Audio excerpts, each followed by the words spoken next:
नमस्कार। आज हम अपने हिंदी विषय में व्याकरण भाग करेंगे और उसमें भी क्या समझेंगे? भाषा। भाषा क्या है?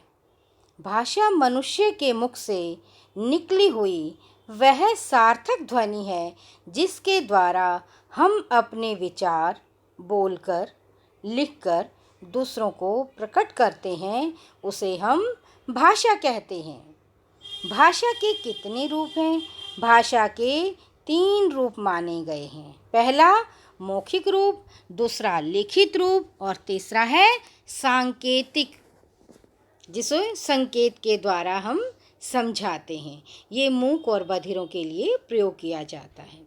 भाषा का सबसे पुराना रूप कौन सा है? भाषा का सबसे पुराना रूप मौखिक रूप है, क्योंकि सबसे पहले मनुष्य ने बोलना ही सीखा था। मौखिक रूप को कौन सा होता है? जो मुख के द्वारा बोला जाता है, वो मौखिक रूप कहलाता है। मानक हिंदी से क्या अभिप्राय है? मानक हिंदी सुशिक्षित और शिष्ट लोगों के द्वारा व्यवहार में लाया जाने वाला स्वीकृत भाषा का रूप मानक भाषा कहलाता है। इसका विचार और प्रचार मौखिक और लिखित रूपों में अनेक रूपता लाता है। एक ही शब्द को कई कई रूपों में लिखने का रिवाज या परंपरा है, जैसे जाए, जाएं, जाए। इसी प्रकार शब्दों के अर्थ तथा वाक्य विन्यास में भी विभिन्नता मिलती है और इसी प्रकार प्रयोग भेद उत्पन्न हो जाते हैं, जो भाषा की स्पष्टता में बदलाव लेकर आते हैं। उससे भाषा हमारी स्पष्ट नहीं हो पाती है। अतः भाषा को उपयोगी बनाने के लिए उसमें एक रूपता लानी अत्यंत आवश्यक होती है और इसी एक रूपता को हम हिंदी भाषा का मानक रूप कहते हैं। हिंदी का मानक रूप का विकास कहाँ हुआ? खड़ी बोली में ही हुआ। हिंदी का मानक रूप का विकास खड़ी बोली में ही हुआ। लिपि क्या है?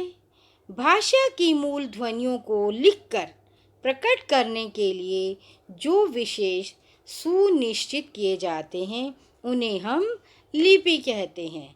सभ्यता का विकास और प्रचार करने के लिए लोगों को एक दूसरे के पास आना और जाना पड़ा।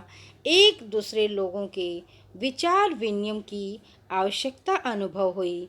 उन्हें मौखिक ध्वनि संकेतों को लिखित रूप देकर इस कठिनाई का समाधान कर लिया। विचार विनिमय को सहज, सरल तथा सुलभ बनाने के लिए हमें लिपि की आवश्यकता पड़ी। हमारी हिंदी भाषा की लिपि कौन सी है? हमारी हिंदी भाषा की लिपि है देवनागरी लिपि। ठीक है बच्चों, आज मैंने आपको भाषा के बारे में बताया है। आप सभी बच्चों को भाषा क्या है ये अच्छे से समझ आ गया होगा। प्यारे बच्चों, धन्यवाद।